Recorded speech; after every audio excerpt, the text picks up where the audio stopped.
আর ভারতকে বলবো, ভারত আজকে 32 বছর হলো আমাদের বাবরি মসজিদকে তোমরা ভেঙেছ, 2000 মুসলমানদেরকে তোমরা ওই দিন হত্যা করেছ, কিন্তু আমরা কোনোদিন মন্দিরে ভাঙি নাই, বরং মন্দিরে হামলা হওয়ার কারণে আমরা মাদ্রাসার শিক্ষক, আলেম ওলামা, ছাত্ররা পাহারা দিয়েছে। কথা বলেন ঠিক কিনা?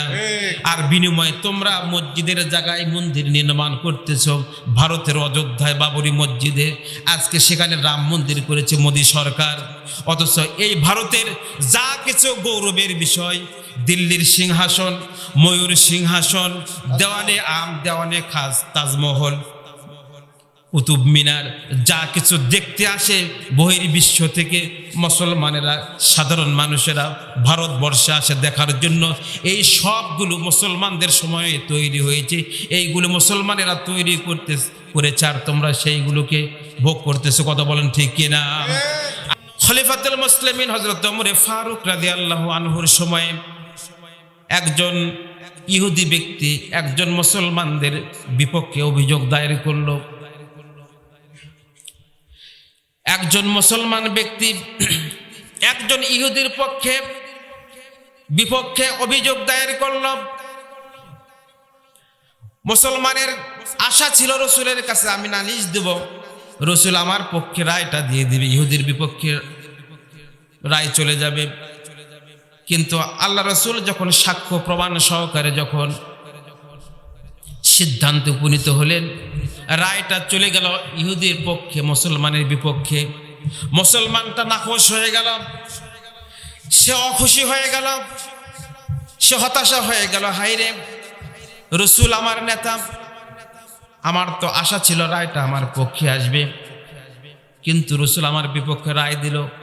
সে মনে মনে অসন্তুষ্ট হয়ে চলে গেল হযরতে ওমরে ফারুকের কাছে। ওমরে ফারুকের কাছে যায় বলতেছে, ওমরুল ফারুক, আর একটা বিচারের স্থানী করার জন্য তোমার কাছে এসেছি। ওমরে ফারুক বলেন, বিচার তোমার করব, কিন্তু তার আগে কোথায় গিয়েছিলে? বলল, রসুলের কাছে গিয়েছিলাম। তো রসুল কি রায় দিয়েছে? বলল, আমার বিপক্ষে দিয়েছে, ইহুদির পক্ষে দিয়েছে। এটা কেমন কথা হলো? আমি মুসলমান, যুদ্ধে যাই, জিহাদে যাই, রসুলের সাথে থাকি, আর রসুল আমার বিপক্ষে রায় দিয়ে ইহুদির পক্ষে রায় দিয়েছে, এটা কেমন কথা? তোমার কাছে বিচারের স্থানী করার জন্য এসেছি।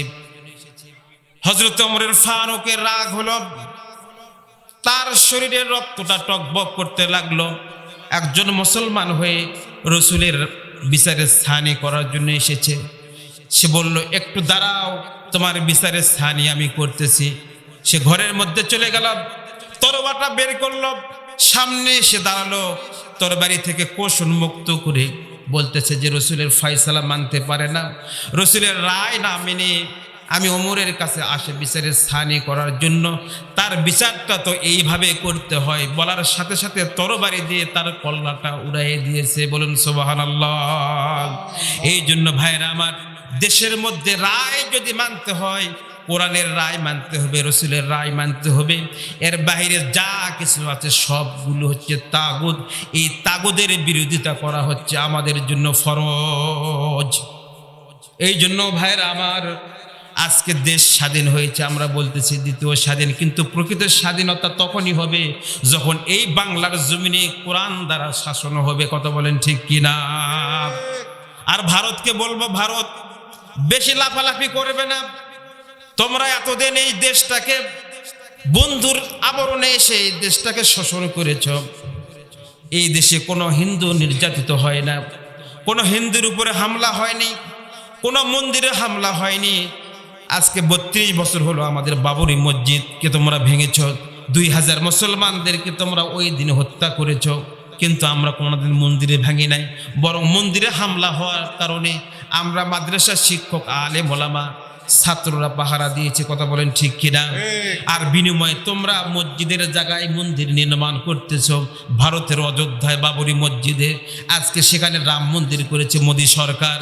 অথচ এই ভারতের যা কিছু গৌরবের বিষয়, দিল্লির সিংহাসন, ময়ূর সিংহাসন, দেওয়ানে আম, দেওয়ানে খাস, তাজমহল, কুতুব মিনার, যা কিছু দেখতে আসে বহির্বিশ্ব থেকে মুসলমানেরা, সাধারণ মানুষেরা ভারতবর্ষে আসে দেখার জন্য, এই সবগুলো মুসলমানদের সময়ে তৈরি হয়েছে, এইগুলো মুসলমানেরা তৈরি করেছে আর তোমরা সেইগুলোকে ভোগ করতেছো, কথা বলেন ঠিক কিনা?